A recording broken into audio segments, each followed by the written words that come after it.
Then the Lord said to Moses, Go in to Pharaoh and say to him, Thus says the Lord, Let my people go, that they may serve me.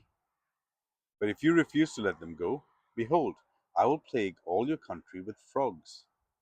The Nile shall swarm with frogs that shall come out from your houses into your bedrooms and on your bed, and into the houses of your servants and your people, and into your ovens and your kneading bowls.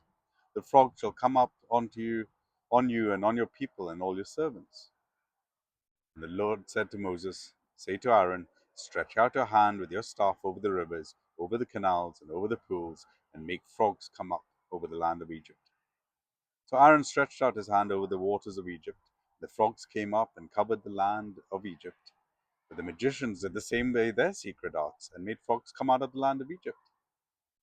Then Pharaoh called Moses and Aaron and said, Plead with the Lord to take away the frogs from me and from my people, and I will let the people go to sacrifice to the Lord.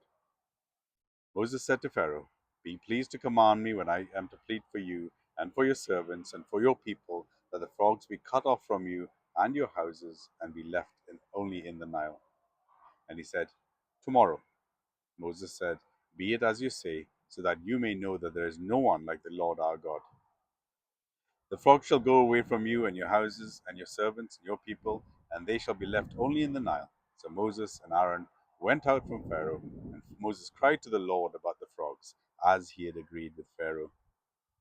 And the Lord did according to the word of Moses. The frogs died out in the houses, in the courtyards, in the fields, and they gathered them together in heaps, and the land stank. But when Moses saw that there was a respite, he hardened his heart and would not listen to them, as the Lord had said. Then the Lord said to Moses, Say to Aaron, Stretch out your staff and strike the dust of the earth, so that it may become gnats in all the land of Egypt. And they did so. Aaron stretched out his hand with his staff and struck the dust of the earth, and there were gnats on man and beast. All the dust of the earth became gnats in all the land of Egypt. The magicians tried as their secret arts to produce gnats, but they could not. So there were gnats on man and beast. Then the magician said to Pharaoh, This is the finger of God. But Pharaoh's heart was hardened, and he would not listen to them, as the Lord had said. Then the Lord said to Moses, Rise up early in the morning, and present yourself to Pharaoh as he goes out to the water, and say to him, Thus says the Lord, Let my people go, that they may serve me. Or else, if you will not let my people go, behold, I will send swarms of flies on you and your servants and your people, and in your houses. The houses of the Egyptians will be filled with swarms of flies, and also the ground on which they stand. And on that day I will set apart the land of Goshen, where my people dwell, so that no swarm of flies shall be there, that you may know that I am the Lord in the midst of earth. Thus I will put division between my people and your people. Tomorrow this sign shall happen. And the Lord did so. There came great swarms of flies into the house of Pharaoh and in his servants' houses. Throughout all the land of Egypt, the land was ruined by swarms of flies. Then Pharaoh called Moses and Aaron and said, Go, sacrifice to your God within the land. But Moses said, It would not be right to do so, for the offerings we shall sacrifice to the Lord our God are an abomination to the Egyptians.